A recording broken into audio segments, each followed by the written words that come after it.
Hi everyone, I'm Angie, VP of Sales and Marketing at CROING, a women-founded and women-led creative agency. Today, I'm thrilled to welcome you to another edition of our newsletter, Women Who Network, Stories of Connection and Success. As I always say, networking has played a key role in my career, and I have found through many conversations that it is an area that many women still don't feel confident in or need a little push to be encouraged to explore further. At CROING, we're motivated to inspire and empower professional women to feel more confident in networking, because we believe that by sharing stories and experiences, we can encourage more women to connect and grow together. I'm super excited to introduce our special guest today, Denise Vitola. Thank you so much for joining us and for being part of this initiative. I'm confident that your story will motivate many women to embrace networking with more confidence. Please let us know more about you. Can you introduce yourself to our community, Denise? Yes, I'm happy to. And thank you so much for having me. I agree with all of the sentiment of everything that you just said. And for me personally, I am rounding out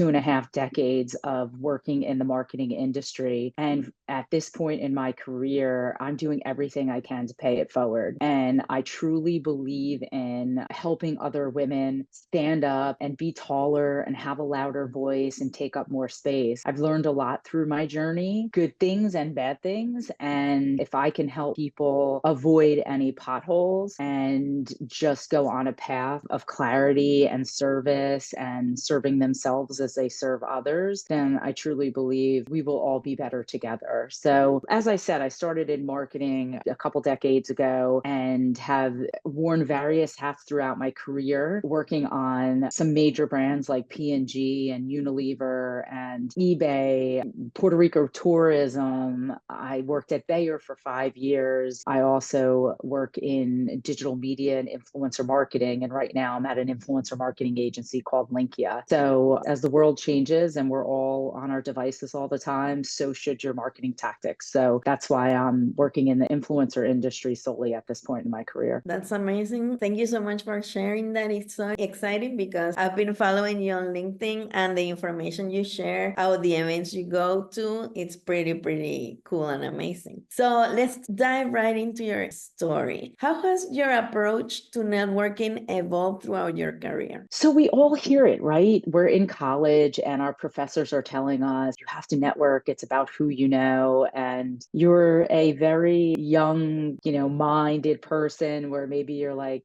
that can't be true. That person doesn't know what they're talking about. And I've been told a lot of things through my life. And the networking part is really one of the most truest things you will hear in your career. And it still stands true till this day. It's about who you know. It's about the connections you can make, and you can't be shy. And like you reached out to me, reach out and make a connection. Get to know somebody first, though. Get to know and understand them. And when you reach out, have something to say that's meaningful so they will want to connect with you. Connections and networking are a two-way street. It doesn't mean just because you're starting your career that somebody who's been in their career as long as I have isn't looking for somebody like you, because you bring a lot of difference, a lot of a new, fresh point of view that I always say the mentor gets as much out of the mentee that they're getting, that they're giving. So started early and was able to land my first few jobs just by the people that I knew, just by those networking relationships that I built. And I love that testament. And around all the interviews that I've been doing, there's something that is really important. In order to achieve something with your network, the first thing you need to do is to reach out. If it's an event or if it's via LinkedIn, it's important that you first know what you want and know who can help you achieve what you want, and then offer something, and also understand that, as you said, is a two-way street. And sometimes, because we're doing this to help women that maybe they haven't understood what they can offer, you can always offer something to the other person that you're trying to reach out. So So if you, for example, follow them on LinkedIn, understand what they're looking for, understand what their motivations are, then you can figure out how you can be of service to them as well. So don't And believe. it doesn't have to be right away, right? Mhm. So it doesn't mean that if you reach out to someone and you're asking them, oh, I see you're connected to this person, can you make an introduction? Let's just say that's your ask. It doesn't mean that you have to immediately say, and I can give you X, because it's the relationship you build that, okay, now fast forward 6 months, you're somewhere now. And that person sees you're at X company. Oh, can you make an introduction for me now? So it's those things where you just lay it out there saying, can you make this introduction? I'd be happy to expand and look at my network, whether it's now or in the future, for you as well. So it's recognizing that you might not be able to do something today because maybe I'm 23 years old and I don't have the network you have, but I will one day, or I may end up at a job, let's say Elf Cosmetics, that I can maybe introduce you to some people at my new job. So that's truly, truly important when you're thinking about, don't be so timid and shy because, well, what do I have to offer somebody at this juncture in my career? Totally, that's amazing. And thank you so much for saying that. I think that specific piece of advice is going to help a lot already to a lot of women that are watching or reading the newsletter. So, what strategies do you use to establish genuine and meaningful connections and networking events? For example, if events are your thing, that I think. Yeah, they are my thing. And if you follow me on LinkedIn, you Yeah. know that I like to get out there and I like to make new friends and I like to make new connections, like the one we have going on here right now, because I find people interesting. And I think the best advice I can tell you at an event is start with some questions and get to know somebody. So we all work in sales, right? So if you work in an agency as you do, and I do as well, you may not have a sales position, but we're all salespeople, right? But the creepiest thing is to be a creepy salesperson. So I always give the advice to somebody is ask them questions, personal questions, or where do you live? Get to know them as a person and get them talking. And then as they're talking, listen. Listening is so important. Stop yourself from speaking and listen. And you're going to pick up cues, and then the conversation will go in the direction that that person is comfortable taking it because you've listened to what they've had to say. And that's been so successful for me at so many events. I don't go in and say, hey, you work at Hasbro and I can't wait to work on Barbie, so I'm going to like spew all this information at you. I'm going to get to know you, and then I'm going to establish additional touch points where I can network with you again in the future. That's an amazing advice. Thank you so much. And are you currently part of different communities? Because I think that being part of communities is pretty cool in order to grow your network. Are there some communities that you'd want to highlight on this conversation? Yeah, I think up and coming communities are really interesting. And I like to be part of communities that have that entrepreneurial spirit going on. Luminary is a women's organization that I am part of, and it is founded by a former American Express executive, Kate Luzio. And she's doing some incredible things. And they have space in New York City, but she has events all around the US where she brings women together to help do exactly what we're talking about now, networking, how to lift them up, how to make connections so you can help each other as you're on this entrepreneurial journey or not. I enjoy Luminary. I also enjoy WIM, which is Women in Influencer Marketing, another great organization. And again, it's one of those organizations that is founded by somebody that has incredible passion, is doing great things, and is bringing people and women together. I work in influencer marketing, so there are other creator networks and groups that I become a part of. And it's just interesting how we just naturally continue to help each other, you know, for various things. No, that's amazing. Thanks for sharing. And can you share a pivotal moment in your career where networking played a key role? Yeah, I think I'll talk a little bit about when I got to Bayer, right? So I've worked in agencies my entire career, which I love. I just love the sort of fast-paced environment, the creativity of it all. Not that you don't get that if you're working in-house, let's call it, but I've always gravitated towards the variety and that environment. But as I was starting my own, I don't have it anymore, my own marketing independent consultancy called Vitola Strategies, I was networking with people that used to be my client. And in networking and having those conversations, I was able to connect with a former P client of mine who ended up over at Bayer as the president of the consumer health group and then became the president of the US. So I just happened to connect with him. We went out to dinner and I was talking about Vitola strategies. And he said, well, I may have some opportunities for you at Bayer. So as time went on, I did a couple projects, but then was absorbed into the organization and was continually for the next year or so offered a job internally. COVID happens, not a good time for small agencies and consultancies like the one that I had. And as luck would have it, or fate, because of the connections and conversations I've had, I ended up working at Bayer for 5 years. So that definitely was based on a relationship I had through networking, of me not being a shy woman. This was a male who was a president of a very big organization, and me contacting him and offering something that he found valuable enough to invite me to interview and work at the company. So that's a great relationship that was leveraged on my behalf. That's amazing. Thank you so much for sharing. And during our interviews, it has come to our attention that the pandemic was a specific, special point, like a before and after in networking, in you needing from someone else. Like we always need something from people in terms, to move forward and get your goals and stuff. But specifically at that point, it humbled us a lot and it changed everything. In our case, for example, we needed to go specifically to the city where we needed to meet these people, or to the country. We needed to go to Chile, to Argentina, or to California. We even get to go to Germany because they wanted to meet in person. And after this, it became more convenient to go on Zoom. Obviously, in the thick of the pandemic, we couldn't travel, but after that, even it became convenient. It became good enough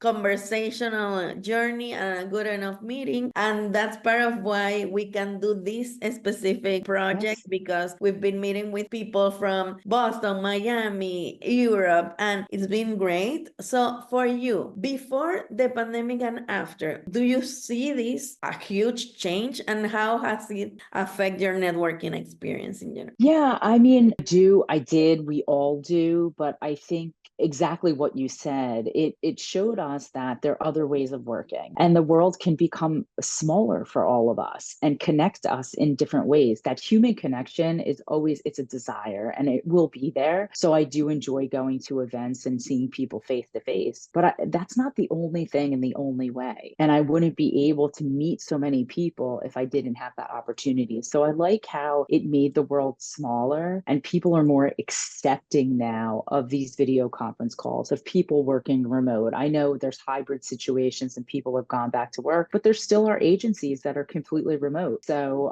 for somebody like me who enjoys working from home and wants to stay at home and doesn't want to go in an office all day, that's available to me now. So I like how it has changed what work looks like, and it's really changed what networking looks like as well. I do most of my meetings via video all the time. That's amazing. And because I know that you share a lot of information from events you've been to, I'd love to know your favorite events this year, and if you have a couple that you're going to on what's left of 2024. Yeah, so, well, it would have been Cannes, but unfortunately, I had an illness in my family that kept me at home this year, but I did go the year prior, and I've been several years. And the reason I love it so much is not just for the rosé or the Aperol spritzes and the fact that it's on the, French Riviera, beautiful beaches. It's truly, though, the best of the best people go there, and it is a networking event on steroids. And you get to see, or at least I get to see, so many people that I know and have met through my career. Again, I'm like 2.5 decades in. So I know a lot of people, and it's a great time to mix and mingle with those people and make new friendships. I've made, like last year when I went, I made tons of new friends that I still keep in touch with till this day. I'd say as far as events I'm looking forward to is I plan to go to Brand Week in Phoenix, Arizona at the end of September. And again, that's a very tremendous event. It's a multi-day event. I like events that are multi-day so that I kind of get my pace this, right? Because you go to an event and it's like 1 or 2 days and you're like, it's like a whirlwind. It's like your first day at college where you're like looking at your syllabus and you're like, which way do I go, right? But here you sort of get your sea legs and you start to move around and you relax a little bit and you have the opportunity to network and meet new people. So I'm really looking forward to that event that's happening at the end of September. Thank you so much for sharing. Coincidentally, I went to Cannes this year for the first time, and really is networking on steroids. And for me, we were having dinner with a friend, Gabby Fenton, and she said, obviously, it's amazing that you've been networking, like, because I was like in 3 places at the same time.